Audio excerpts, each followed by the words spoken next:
Kerajaan Singasari. Kerajaan Singasari adalah kerajaan yang berdiri di Jawa Timur pada abad ke-13. Didirikan oleh Ken Arok pada 1222.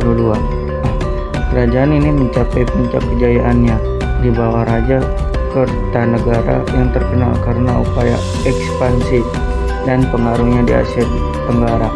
Namun, setelah Kertanegara dibunuh pada 1292, Singasari runtuh dan digantikan oleh Kerajaan Majapahit yang didirikan oleh Raden Wijaya, salah seorang mantan pengikut Kertanegara. Sejarah berdirinya Kerajaan Singasari. Sejarah Kerajaan Singasari berawal dari ambisi Ken Arok untuk menikahi istri Tunggul Ametung, yaitu Ken Dedes. Ken Arok menyerang Tunggul Ametung dan berhasil membunuhnya dengan keris sakti dari Empu Gandring. Setelah itu, Ken Arok mempersunting Ken Dedes dan dinobatkan sebagai Aku di Tumapel. Ketidakpuasan atas kekuasaan juga membuatnya bersekutu dengan Brahmana untuk menyerang Kerajaan Daha atau Kediri. Kerajaan Daha atau Kediri yang pada saat itu dipimpin oleh Raja Kertajaya ternyata berhasil diruntuhkannya. Seluruh wilayah Kediri akhirnya digabung dalam Tumapel, hingga akhirnya menjadi Kerajaan Tumapel atau Singasari. Kerajaan Singasari memiliki beberapa peninggalan berupa candi dan prasasti. Peninggalan berupa candi yaitu ada Candi Singasari yang dibangun sekitar tahun 1300 Masehi. Candi ini dibangun sebagai tempat peristirahatan terakhir Raja Kertanegara dan memiliki perpaduan arsitektur Hindu-Buddha. Lalu ada Candi Jago yang dibangun sekitar tahun 1275 hingga 1300 Masehi. Candi ini memiliki relief kisah Kunjakarna dan Tantrika Mandaka yang mencerminkan pengaruh Buddha Mahayana. Lalu ada Candi Kidal yang dibangun sekitar tahun 1248 Masehi. Dibangun untuk menghormati Raja Anusapati dengan relief Garudeya yang menggambarkan mitologi Garuda. Lalu ada Candi Sumberawan yang diperkirakan dari abad ke-14 Masehi yang menandakan pengaruh ajaran Buddha pada masa Singasari. Yang terakhir ada Candi Badut yang diperkirakan sekitar abad ke-8 hingga 13 Masehi, digunakan sebagai pusat keagamaan pada era kerajaan tersebut. Lalu ada peninggalan berupa prasasti. Yang pertama ada Prasasti Kudadu pada tahun 1294 Masehi yang menceritakan bantuan kepala desa Kudadu kepada Raden Wijaya saat melarikan diri dari pasukan Jayakatwang. Lalu ada Prasasti Mula Malurung pada tahun 1255 Masehi yang menceritakan asal-usul Raja Kertanegara dan hubungan dinasti Singasari dengan Kediri. Lalu ada Prasasti Wurare pada tahun 1289 Masehi berisi penobatan arca Buddha Aksopya yang dipersembahkan oleh Raja Kertanegara. Lalu ada Prasasti Manjusri diperkirakan dari abad ke-13 Masehi yang berisi ajaran Buddha Mahayana dan kemungkinan juga fungsi keagamaan Candi Jago. Yang terakhir ada Prasasti Maribong yang diperkirakan dari abad 13 Masehi berisi pemberian hak istimewa bagi desa tertentu oleh penguasa Singasari. Peninggalan berupa arca dan patung arca Amogapasa 1286 Masehi dikirim oleh Kertanegara sebagai tanda persahabatan dan penyebaran ajaran Buddha Tantrayana. Arca Joko Dolok diperkirakan dari abad 13 Masehi, dipercaya sebagai perwujudan Raja Kertanegara dalam bentuk Buddha.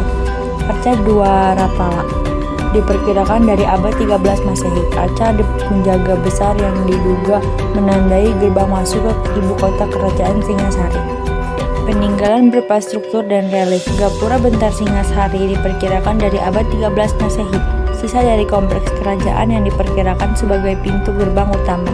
Relief di Candi Jawi 1292 Masehi.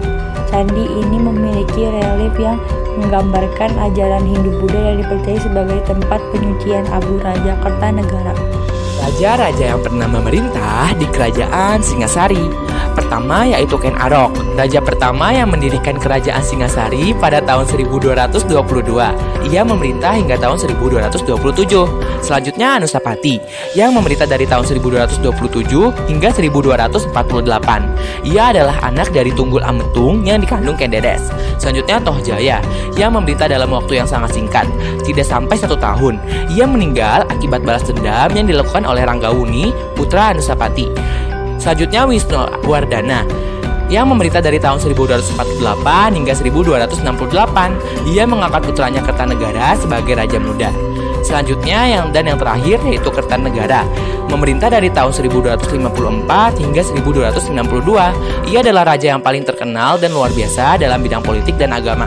Masa kejayaan Kerajaan Singasari terjadi pada masa pemerintahan Raja Kertanegara, yaitu antara tahun 1272 hingga 1292 Masehi. Pada masa ini, Kerajaan Singasari mengalami kemajuan dalam berbagai bidang seperti politik, ekonomi, dan sosial budaya. Kemajuan politik. Kertanegara melakukan ekspansi besar-besaran hingga ke wilayah Malaka. Kertanegara menjalin persahabatan dengan negara lain. Kertanegara tegas dan mengganti pejabat kerajaan yang tidak bekerja dengan baik. Kemajuan ekonomi. Sektor perdagangan dan pelayaran berkembang pesat. Singasari menguasai jalur perdagangan dari Selat Malaka hingga Kepulauan Maluku. Komoditas ekspor Singasari antara lain beras, emas, kayu, cendana, dan rempah-rempah. Kemakmuran para petani dan pedagang meningkat. Kemajuan sosial budaya. Budaya Kerajaan Singasari cukup maju dengan adanya peninggalan prasasti, patung, dan candi. Salah satu peninggalan yang cukup populer adalah patung Ken Dedes. Masa keruntuhan. Kerajaan Singasari runtuh pada tahun 1292 karena pemberontakan Jayakatwang dan serangan bangsa Mongol.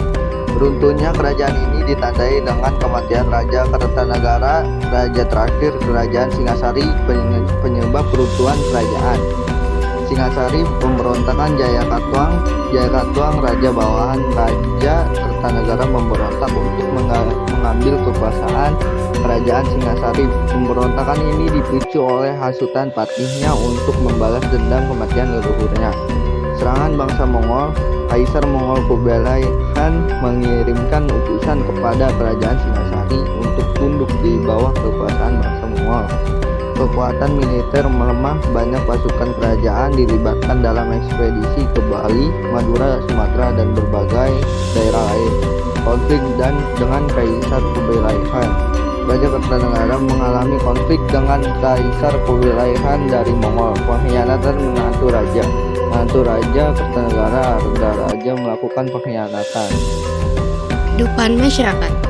Yang pertama ada aspek sosial. Masyarakat Singasari terbagi dalam beberapa golongan, yaitu keluarga kerajaan, kaum bangsawan, pejabat pemerintahan, prajurit, rakyat biasa seperti petani, pedagang, pengrajin, dan kaum agama.